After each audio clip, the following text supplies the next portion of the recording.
to another episode of Well-Adjusted Mama. I'm your host, Dr. Laura Brayton. And today's guest is Laura Weisberg. She's a registered dietitian, and we're speaking on Foodology. Laura helps numerous women balance their hormones, optimize their fertility, and manage their weight for life, teaching women how to intentionally eat, to find a happy, healthy, feel-good pregnancy, and how to properly nourish their body and their child during the perinatal phase of their life. For more information about Laura, you can check out her website at thebumprd.com. Hi, Laura. Welcome to the show. I'm very excited to have you on today. Yes, me too, Dr. Laura. Thank you. So I'd love for you to start off with just sharing with the audience a little bit about who you are and how you chose to become passionate about educating women on nutrition, especially during the perinatal phase of their life. Yeah, so I'm a registered dietitian, and I've helped numerous women escape confusion about nutrition to help find a healthy, just feel good pregnancy. My real good goal is to make it easy for pregnant women to eat intentionally while their bodies are going through all these hormonal changes. Many experience difficulty with appetite changes, morning sickness, indigestion, just to name a few. I've loved this population for a long time. I've always worked in an OBGYN office, and I really have just always been very into pregnancy and how food really impacts the birthing process before, after, during. So I've really just taken a liking to it and really focused a lot of my studies on it, which is great. So yeah, working at OBGYN office, you had a lot of exposure to that population. Have you gone through pregnancy yet yourself? I have not yet. So okay, but you'll be prepared when you do. Yes, I will be completely prepared when I do, which, so I'm excited to actually experience it myself and go through it, but I have not, but I'm excited to. Yeah.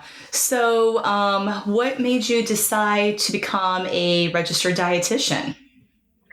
Yeah, so I battled with a lot of health conditions of my own, particularly migraines. I suffered with a lot of them, vertigo, a lot of health conditions that just kind of sprung at me out of nowhere. And I decided to basically switch my life around when all I was told was medication. You gotta take this medication, that medication. I'm like, I don't want to take all these medications because they're just going to make me feel even worse. So I really decided to turn around my entire life, and I started eating real foods, wholesome foods with very nutrient-dense ingredients in them. And I haven't had to take a medication since for my migraines. Everything went away. I completely feel 95% better on most of my days. So I really know that it definitely is the food that I have been eating and the lifestyle choices that I made for myself.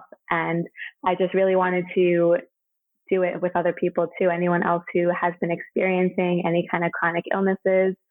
And I really noticed it a lot with the pregnancy population as well, when they're either told that they're overweight and they're having a hard time conceiving, or they have PCOS and they have a lot of hormonal imbalances, and really just fixing their underlying condition with changing up their diet. And it could be a minor tweak in the foods that they're eating, really goes a long way.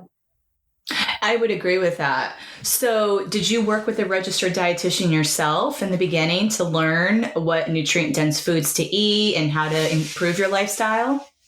You know what? I didn't. I did a lot of my own research. I started Googling and everything because I saw every doctor under the sun. And then I'm like, you know what? I'm going to study this. And I went to school to become a registered dietitian. And while I was going to school, I practiced alongside a lot of private practice dietitians just to kind of get a feel of them and what they're practicing and what they're preaching. So I did a lot of that. but a lot of it was self-taught. So I did a lot of it myself. Mm-hmm. And you actually then felt better before you even started the program for RD. Yes, I did. Were you working in doing another career before you became a dietitian?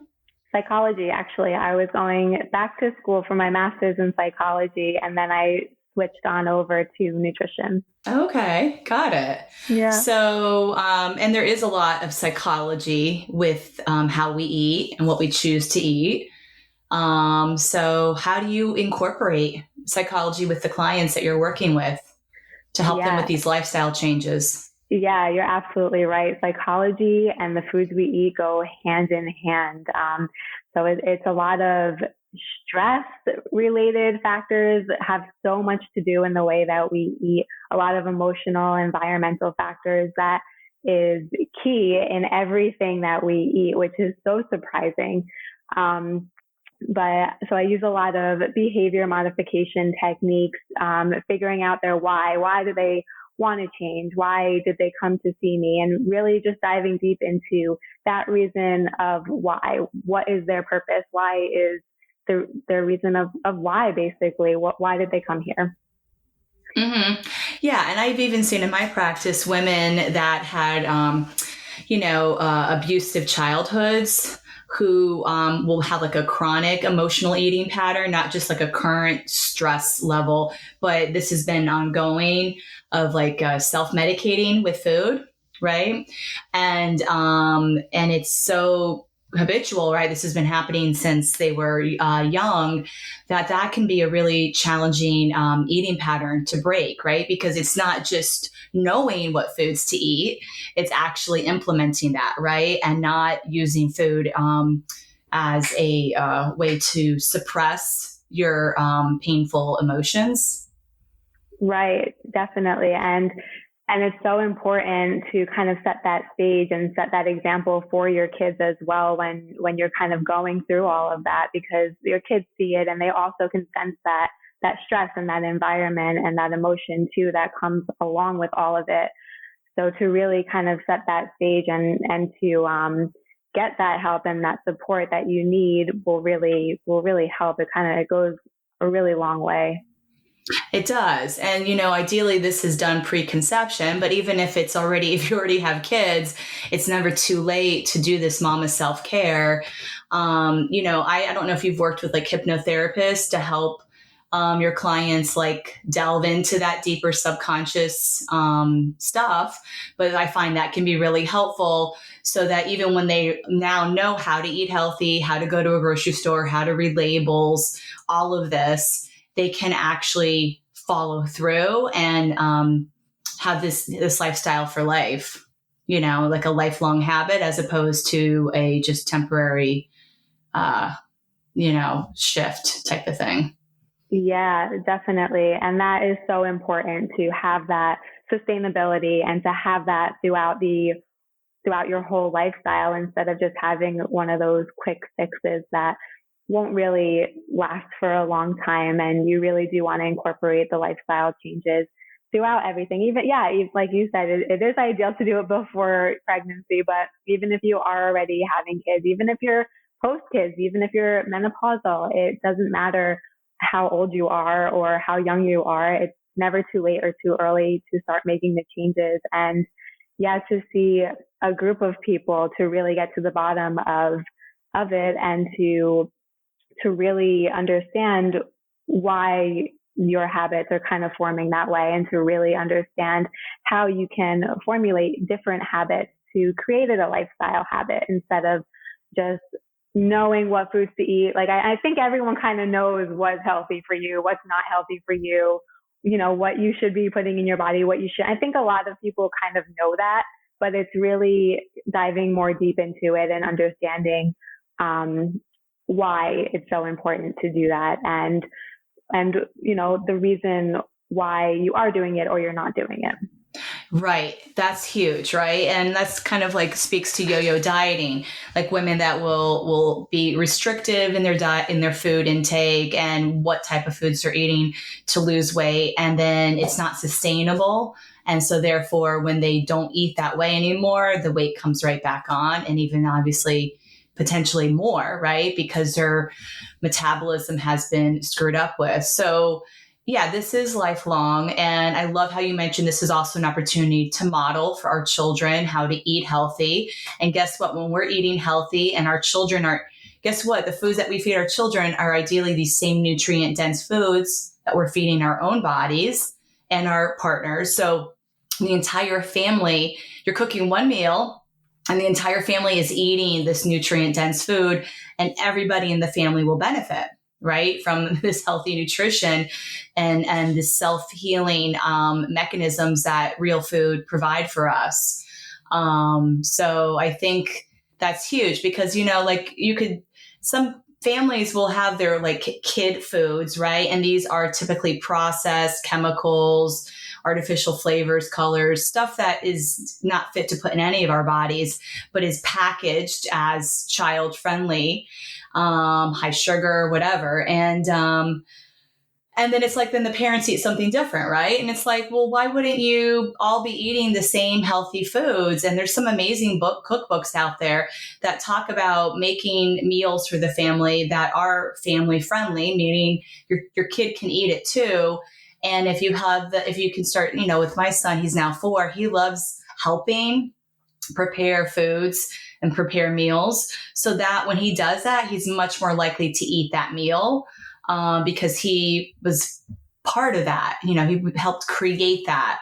So I feel like, with these picky eaters, so to speak, oh, my kids will only eat French fries and chicken nuggets or pizza.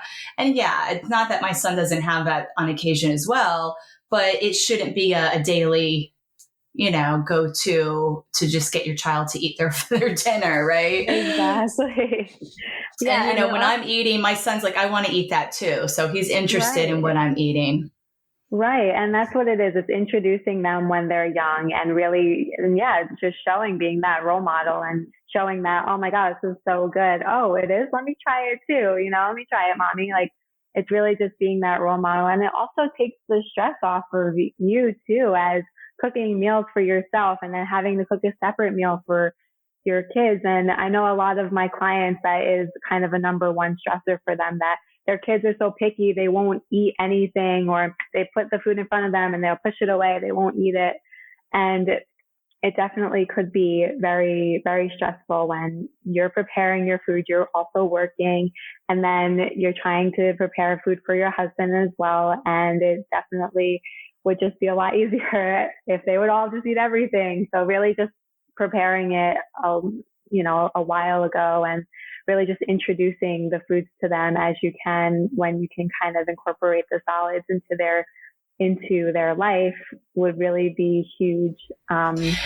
Yeah, I mean, that's ideal. And, but then let's say if it's your kids are already older, they're already a little picky, then it's just going to take some persistence. I feel like, you continue to cook the healthy food, you present it and you keep offering it to them. And, we were getting a little bit too complacent where like we were allowing my son to be like, well, what do you want for dinner? It's like, no, this is your dinner. My husband's like, my mother made one dinner and we ate it. And there wasn't, there were no snacks. There was no dessert. There was nothing until you ate your dinner, Right. There's also that parenting, like, this is, your child might resist and might have a little tantrum, but that's not, that doesn't mean that you don't stay on course with like, this is really important. Right. And, the other thing too, is if the food's not in your house and nobody can eat it. Right. So,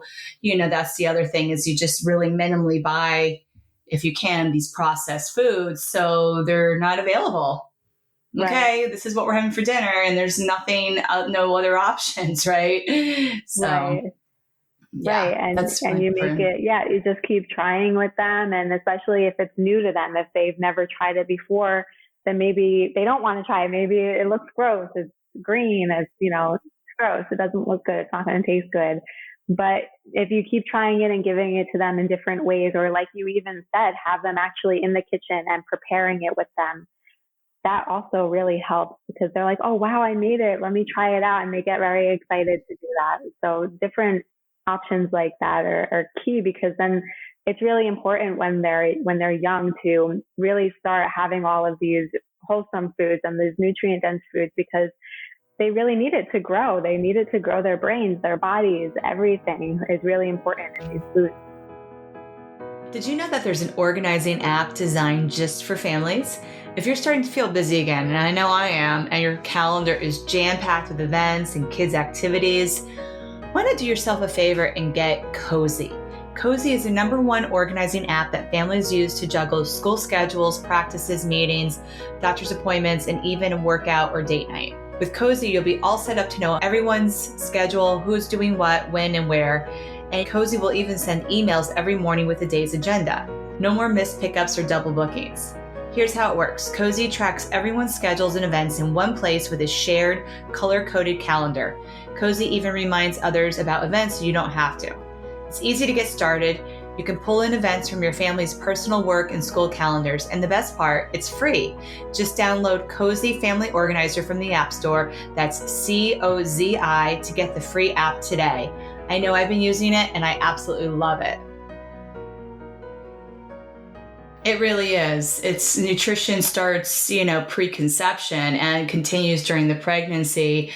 And then of course, after they're born, everything we put in our body either creates inflammation or it's healing. You know what I mean? It's like that's the options here. And it's funny that you just mentioned about like my son isn't necessarily a picky eater, but we tried a new recipe a couple of weeks ago.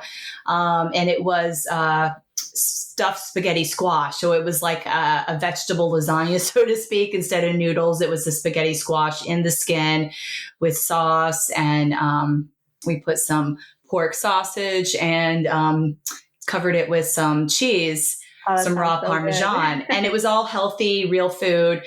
And we threw kale in there too. And he was just like, that doesn't look yummy, right? Like, cause kids do eat, we all do. We eat with our eyes, right? Of course, yeah. And it tasted amazing. I had the vegetarian version of it, but it tasted amazing. And my husband and I are like, this is so good. And my son was really like putting up a fight to even try a bite of it. And, he eats green foods, but he was just like looking at this concoction and it was messy. And he was just like, it was not appetizing to him. So we're going to try that recipe again.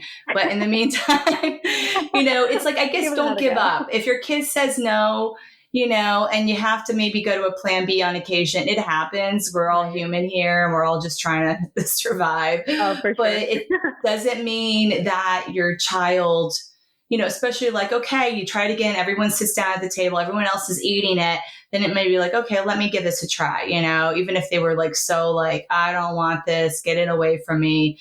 So, it's not, don't give up, just continue. And there are a lot of ways to kind of hide vegetables. Like even, my son loves pasta, right? We do gluten-free pasta in our house, but this was not even, there were no grains in this recipe, but it was still kind of like a lasagna pasta dish, right? Having it with the spaghetti squash. So, that was one thing. There are different ways to make it fun. And even like having homemade pizza night, like making your own crust, or even getting the grain-free crust now, or even buying your own natural crust and putting your own toppings on it.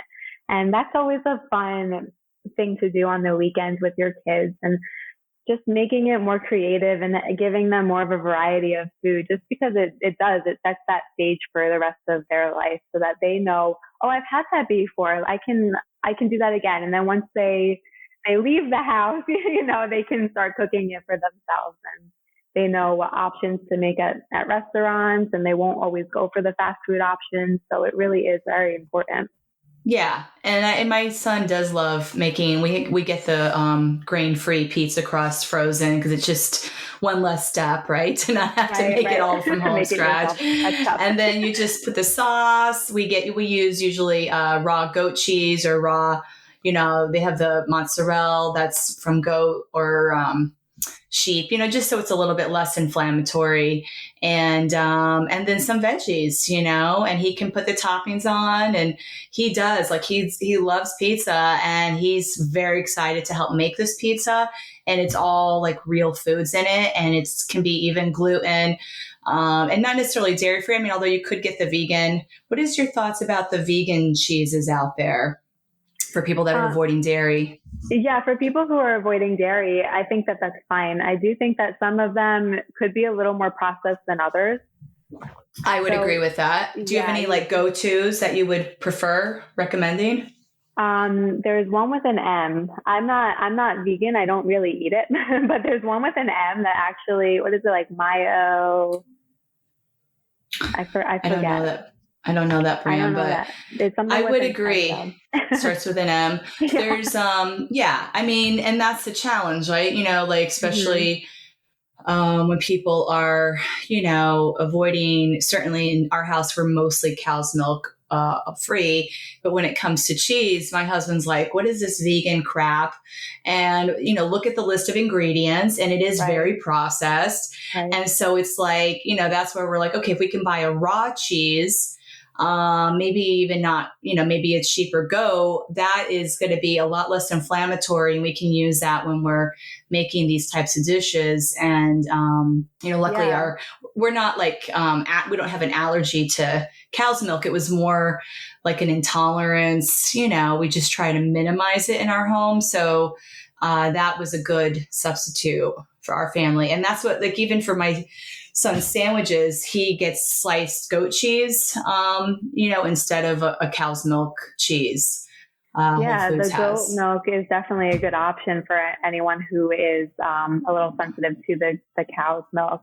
So the goat cheese is really a good option, and they do make it now, like goat and even sheep. They make sheep milk Parmesan cheese now too. Mm-hmm. So they do have other options like that, which is a little less processed than the vegan cheese. So if you're not like vegetarian or vegan, and those are okay options for you to eat, those are definitely kind of like more encouraged because they are a little less processed than doing the full vegan kind of cheeses. Yeah. And if it's raw, it's not going to be as processed as pasteurized, right? Exactly. Mm-hmm. Yeah. So that's another great option. If you can get it like from a local farmer, that's even better. Yeah, for sure. So let's talk a little bit about, there's a lot of common pregnancy symptoms out there, including like nausea, constipation, gas, food cravings that women can have during their pregnancy and during different stages of pregnancy. What can women use food as medicine to help kind of manage or mitigate these symptoms so they can ideally not have to take medication or suffer during their pregnancy? Yeah, for sure. These are definitely common concerns and complaints, especially during the first trimester for the nausea, and later on it seems to be more indigestion and constipation kind of as the pregnancy goes on. So let's start off with a little bit of nausea and morning sickness. So there are a couple of ways to kind of help limit it a little bit. The number one thing to really do is to really track your nausea and know your triggers. So knowing whether a certain smell triggers it, whether it be, you're sitting at home and your husband is cooking up some eggs and you're like gonna vomit, knowing that trigger, you should write it down and kind of be aware of that and know to stay away from the kitchen, or tell your husband to stop cooking eggs in the morning when you're home. So knowing stuff like that, or if like the sight of food, a certain food or a certain time of day might trigger it a little bit more. A lot of times in the morning, especially like right before you get up out of bed, that can kind of be a really critical time for the nausea to start. So keeping a food journal is what you're saying, just to really help track these patterns so that you can make changes. Yeah, keeping a food journal and just really knowing when it comes on. Is it first thing in the morning? Is it later on in the day? Is it when you notice a certain smell? Is it when you eat something? Is it when you look at a particular food? What is the trigger? Because something is triggering it. So what is it? So really keeping a food trigger, and it might sound like, or it might feel like it's very random and it might come on out of nowhere, but there really is a trigger going on. There's really something that's setting it off. So you need to try to figure out what triggers it so that you can get to the bottom of it and take the appropriate steps to kind of avoid those triggers. Mm-hmm. Okay, so beyond avoiding, what specific foods can actually be healing for these types of symptoms that a woman can eat? Yeah, so you definitely have to find what works best for you. So every mom and every pregnancy is very different. So what works for you might not work for a friend. What works for this pregnancy might not be the same for your last pregnancy. So maybe this pregnancy, watermelon is a lifesaver, but last pregnancy, it didn't do so well. So you really have to figure out what works best for you. But in general, a lot of women tend to find it easier to take down like carb heavy foods such as crackers or pretzels, like dry cereal. Very cold foods too tend to be popular. So like popsicles and even chewing on some ice too tends to help alleviate some of the nausea, and even like watermelon and berries, like fruits and stuff like that. Those tend to work too. It's interesting you mentioned chewing on ice. That's also a symptom of iron deficiency. Yeah. So could that be maybe a signal that this woman has anemia and needs to supplement with iron or get an iron IV, get her iron levels checked? Yeah, if you're like craving the ice, I guess, if you're like literally like, oh my God, I want ice, if you're craving it, then it definitely could be a sign. A lot of times though, you will be getting your iron checked before you're pregnant, or like during your first trimester, you get your iron checked, and you can tell if you're low, and it usually won't really drop unless you are if you're vomiting pretty regularly in the beginning, or you're not eating enough because of nausea, then it would probably be a great idea for you to recheck your blood work, recheck your iron, just to make sure you are still getting adequate enough nutrition. Mm-hmm. Yeah, definitely. And that is scary. If a woman is actually having a lot of vomiting, then there's risk of dehydration and all the other, potential side effects of the vomiting itself. Not gaining enough weight. Right. Which is important for the development of the baby. Right. So what do you recommend for those women that are really, some of them I know have to go on medication, but how can they, like with those foods that they can keep down, how can they make them more nutrient dense? For example, obviously not all crackers are created equal. Right. Yeah. So in the first trimester, especially when you are experiencing a lot of nausea and vomiting, it is tough to eat a big meal or a nutrient dense meal. So it is always recommended to kind of cut back on eating. So eat like smaller meals more frequently to always keep your stomach full. So what happens when your stomach doesn't have enough food in it? It kind of eats your stomach lining up, and it can cause nausea. And then what happens when you eat too much food, you can also get that nausea feeling because now you're overworking your stomach.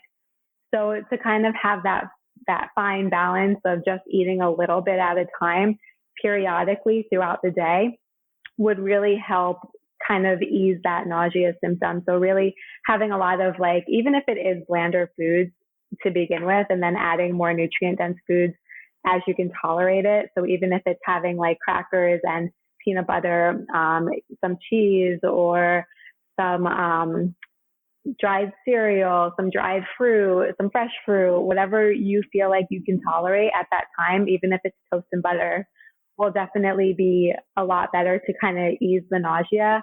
You really want to take care of the nausea first so that maybe you'll be able to eat more nutrient-dense foods. So smoothies and soups are also very popular and a really good option because you are just drinking it.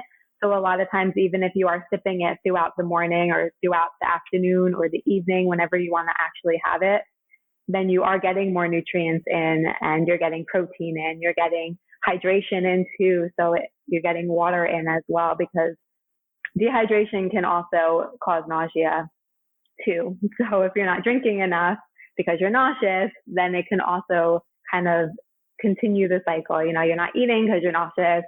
You're nauseous because you're not eating. You're not drinking because you're nauseous. So it all goes hand in hand. So definitely I'm thinking, like coconut water might be a good option to sip on. And I'm assuming also these women should probably avoid seltzer, right? Because that might not be as hydrating for them. Yeah, seltzer. So it is water-based, the seltzer, but it could cause some like abdominal upset, but it also could ease the nausea sometimes too. If you kind of burp up a little bit, it helps a little bit sometimes too. So sipping on a little seltzer might actually be a good idea, with maybe a little natural ginger in there to kind of make your own ginger ale, basically. Yeah. And I was going to say, what about ginger? What about like cooking with like maybe a ginger based soup, or adding ginger to your smoothie? Yeah, ginger is excellent at easing nausea. So definitely, if you wanted to add it to your smoothies or cook with it in some soup, those are a great option for it as well. Mm-hmm. And even, as we were talking about these carby foods like crackers or bread or whatever, there are brands out there that have more nutrient dense, that are, for example, grain free, and, I feel like are going to have more nutrition in them if you are going to need something dry, crunchy, right? Like, did you want to speak on that? Yeah, there are definitely more brands out there that like they're gluten free, and they're made a lot with nuts and seeds. So you will be getting the benefits from the nuts and the seeds. So really trying to aim more for that, and also like a whole grain option, like a whole grain bread that's 100% whole grain or whole wheat. And even like there's the Ezekiel breads that are out there that are filled with a lot of different types of brands, different sprouted grains. So they have barley and different rice and corn in there. So you will get a couple benefits from that as well. And yeah, there's a ton of different kinds of breads and crackers out there now too. So it's really just finding what works for you and what you can actually keep down. And like keeping some by your bedside before you get up in the morning is a great idea too. First thing in the morning, before you even get up out of bed, kind of have a handful of whatever your snack of choice is. Have some of that before you get up, and make sure you're having something at night too to kind of stabilize out your blood sugars. So have a nighttime snack of some sort. You're right. The hypoglycemia is a real thing too. So just keeping those blood levels stable. I'm so excited to share with you a company I recently discovered called Kindred Bravely. It came into life in 2015 by Deanne Ackerson and Mama 2 when she couldn't find any comfortable or functional pajamas while nursing her second son. She decided to design her own, and this led to one of the best-selling pajama sets, the Davy Nursing and Maternity Pajama. As moms, we have to stick together, which is where Kindred comes from. And Bravely, being a mom can be super tough. It's not for the faint of heart. It takes a lot of courage, and that's where the name came from. At Kindred Bravely, they are devoted to making life easier for pregnant and nursing moms. From breast pads and non-skid socks to nursing bras and pajamas, Deanne creates every piece with comfort, beauty, and function in mind. And her designs have been recognized by multiple awards. Perhaps more important than her clothing is Deanne's mission to build a community of moms who support and celebrate each other. Go check out her website at kindredbravely.com and use the promo code WELLADJUSTED20 to save 20% off your purchase. Yeah. Can you speak a little bit about like sprouted grains and like what that means and why that's something that women would like to choose? Yeah. So sprouted grains has a lot of benefits. And it has a lot of vitamins, a lot of minerals, especially the B vitamins like folate, riboflavin, which is all very important for the growth and development of your baby. So if you are pregnant or you're thinking of become pregnant, then those grains are very high in all of those B vitamins and iron as well. So it's fortified with those, which is very important to kind of have in your body. So opting for those in place of white bread will definitely give you some added benefits. Like even if you're munching on it and you're having 1 or 2 bites of the sprouted bread, as opposed to having 1 or 2 bites of the white bread, you're really going to get a lot more from those 1 or 2 bites from the sprouted bread than you will from the white bread. Right. And it's sprouted just means that the grains are broken down so that when they bake with it, they're easier to digest. Right. Yeah, which actually I do for my son. I like if we're going to make beans or rice, then we soak them with a little apple cider vinegar because it breaks it down so that when you eat these foods, you can absorb those nutrients more effectively. Right. And they also tend to be higher in fiber as well. So I know we mentioned constipation as another kind of side effect. So especially like as you get into the 2nd and the 3rd trimester, I know that's a big symptom, constipation. So having those sprouted grains and even the whole wheat breads and the grains like quinoa and brown rice even, and brown rice pastas and all of those really whole grain foods add that extra fiber to it and a little bit of protein as well, which is always an added benefit. So the added fiber will definitely help keep you regular and help with the constipation as well. Yeah. And what other nutrient dense foods would you recommend to kind of also help, like with that motility, the fiber you mentioned, and things that are higher in magnesium, for example? Yeah. So definitely a lot of fruits and vegetables are very high in fiber and magnesium, all vitamins and minerals, really. Avocado is a huge superfood. It has a lot of magnesium in it, a lot of omega-3 fatty acids in it, which is amazing. It also is high in fiber, so that's a real superfood. So having that on a piece of sprouted toast is like a really good little snack there. Mm-hmm. Yeah, and all types of fruits, all types of vegetables, those are really going to be high in those fibers and those magnesiums, the B vitamins like folate, and also really the whole grains such as quinoa and brown rice and even brown rice pastas and beans and legumes like lentils, edamame, any of those really good complex carbohydrates. Those will really add a lot of fiber and proteins and vitamins and minerals to your diet. What about meat? Yeah, meat is a great source of protein. So meat also has a lot of vitamins in it as well. It has a lot of niacin in it. It has a lot of iron in it. So it's really good for pregnancy and beforehand. You can get iron through other supplements, through other sources too, if you're not eating a lot of meat. But it is the number one source for meat. Also, thiamine too. It's really high in thiamine, which is another The B vitamin. vitamins. Mm-hmm. So not all meat's created equal. You want to speak about the meats that women should be choosing to put in their body? Yeah, definitely. So especially for fertility or if you are pregnant, then fish, I know it's not a meat technically, but it's a protein. So any kind of fatty fishes like salmon and seafood, those are really, really good for your body. It's super high in omega-3 fatty acids, which is so good for any inflammation that you may be having in your body. It's so good for the development of the brain and the spinal cord during pregnancy. So those foods are huge. And lean cuts of meat, so like chicken breasts and turkey and even pork, those are really, really good sources of proteins to always kind of switch and incorporate into your diet. And red meat is also okay in moderation. So having red meat 1 to 2 times per week would be okay. It's a very good source of iron for those who are even thinking of conception or who are pregnant right now. So having those a variety of organic, grass-fed, pastured.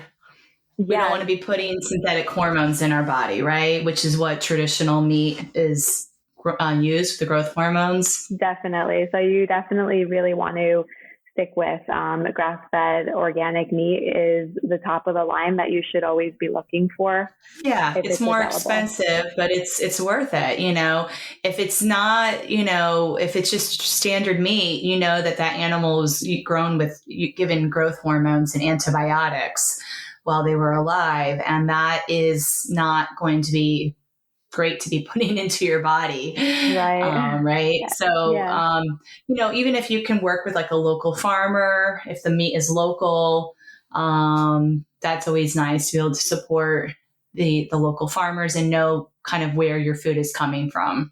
Right. Because Meat and vegetables. meat and Yeah. vegetables. Yeah. Because really anything that animal ate, and now if you're going to eat that same meat, you're eating whatever that animal ate. So if they're eating just grass, if it's claimed to be grass fed and organic, then you're also going to eat that grass fed meat. But if they're eating other things and they're also pumped with Genetically hormones. modified corn, for example. Exactly. If they're eating that and then they're also pumped with hormones to make them bigger, then you're also going to get all those hormones. And us women, we don't need more hormones. No, and neither do our men, by the way. No, they don't. No one needs more hormones. Nobody, our children. So this is huge. And even what I see with girls getting their going through puberty earlier and earlier, we can look at meat, non-organic meat and dairy, I think, as a big culprit to excess estrogens, right? And these girls' bodies that are creating menstruation 8, 7, 8, 9 years old. Yeah, definitely. Yeah, it definitely is a cause of concern for sure. They're getting their menstrual cycle so early now, like you said, 7, 8, 9. It's definitely a cause of concern to look out for sure. And I think that buying local, making sure that you know exactly where your food is coming from is key. Yeah. So there's ways, like I guess with farm shares, or if you can go to the farmer's market, so that you can really be supportive of the local farmers. Mm-hmm. And, if it's hard to drive out to the farm, then a lot of in the city areas, they bring their, the food to you. So, that's really important. I know here in New Jersey, Bone In Food is a, delivery service I recommend, that they have grass-fed meats and locally grown vegetables and dairy products that are much more nutrient rich, and they can even deliver them right to your door, which is great. So that, what's more convenient than that? Yeah, that's perfect. Yeah. Yeah, it's really More good. And they convenient, the have, better. yeah, exactly. Because sometimes some of these foods we're talking about aren't always easy to find in the grocery store, right? So, Right. And that's the thing. Like a lot of it really depends on your access to like where you live, if you have access to these foods. So a lot of the grocery stores don't carry it. Depends on where you go. I know Whole Foods does. I know Trader Joe's is kind of becoming more up with it too. So it health food stores, if you can support your local health food store, that's another great way to get really nutrient dense foods. Right, exactly. And if not, then you can always order some things online. You can have it delivered to your house, shipped to your house. Like the meats could be frozen, for example, and that way you still get access. And then if you have a house, you can put a freezer chest, you can keep these foods down there. And, bone broths, things like that can be frozen and just defrosted as needed. Yeah. And same thing with fish. You don't feel like you have to always have fresh fish. The frozen is a great option as well. Frozen, wild caught is. I was going to say, can you talk about the different types of fish, like wild caught versus farm raised? Yeah. So it's the same thing with the hormones, like with the meat. So wild caught is typically non-hormonal. They raise them, they catch it from the wild basically, and they don't raise them with hormones. Whereas the farm raised or antibiotics. So the farm raised, they typically catch them and they hold them in a capacity with some other fish, and they basically grow them to be bigger. And then even like have the babies, they have the eggs, then and grow those. But the feed is not necessarily normal, like what the fish would eat in the wild. And they, can have antibiotics and hormones added to their diet, right? Which will then get into the meat and then into our bodies when we eat that type of fish. Exactly. And usually the farm raised does look a little bit better because it's injected with other additives, whereas the wild caught, it's not always that vibrant kind of pinky color. So sometimes it looks a little like duller, I guess, but it's a little more natural. The salmon specifically you're talking about. Yeah, specifically the salmon. Yeah, but that's true. And that's, I think, also misleading, right? So,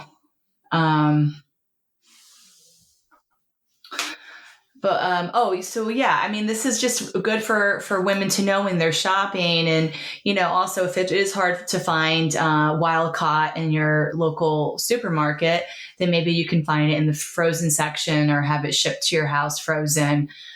So you can still have that option. Oh, I wanted to ask about mercury in the wild caught or farm raised fish. Yeah. So typically, do you have any comments on that? Yeah, typically mercury is higher in certain fishes. Like mackerel is definitely, it's a little higher in mackerel, and tuna, like the canned tuna, the swordfish, those types of fish. But salmon is not too pronounced in, and sea bass, cod, all of those fishes that are a little more typical, they're not very strong in mercury. So having those multiple times a week will be okay, especially during pregnancy. Even if you're not, you should still be a little cautious of the mercury levels for sure. But the canned tuna is a good option for really anyone to eat to get some extra protein in, but you should definitely limit it to maybe once or twice a week because of the mercury level. I would agree. I think sometimes women get so scared they completely eliminate those foods out of their diet when they're pregnant. And, I think you can definitely still have it, but it's all about moderation, right? And ideally you're having a rotated diet. So you're eating all these types of foods on a rotational way. So it's not like you're eating any food multiple times a week, right? It's different every day. So you're getting a broad range of phytonutrients by having that variety. That's really key. It is. And recognizing that when you're eating healthy foods, even if they have a little mercury in them, ideally your detox pathways are able to get that out of your system. That's the whole point. Right. It's really for those who are overdoing it. So if you're having tuna fish for like breakfast, lunch, and dinner every day, then you're going to be in a little bit of trouble. But if you're having it once or even twice or even 3 times a week for lunch, for let's say, you will be okay. Yeah, totally. I think that the moderation is totally key. Yeah. Well, are there any last thoughts you want to wrap up the call with? Yeah, I really just think like we just talked about, just having a variety of food, well-balanced diet is really key for really anybody. I mean, specifically, I know we're focusing on pregnancy, but even for if you're not pregnant or even if you're thinking of becoming pregnant, even if you're breastfeeding, it's still very important for your body just to include all of these nutrient-dense foods and just to have a variety of food, and don't be scared to try something new or to have it because someone once said that, oh, it was bad for you. Like, really give it a try, see if you like it, and include it in a variety of ways, and in moderation. That is key. Yeah. Wonderful. Well, Laura, thank you so much for coming on the show today. Thank you so much. Well, I hope you enjoyed today's episode where you learned how powerful food as medicine in preparing for pregnancy and addressing any pregnancy-related symptoms, and also helping the body heal after giving birth. And if you're looking for more information of how to optimally prepare for a healthy conception, pregnancy, and empowered birth experience, check out my website at drlaurabrayton.com for my online program, Brayton Birth Method, or for my custom prenatal vitamins.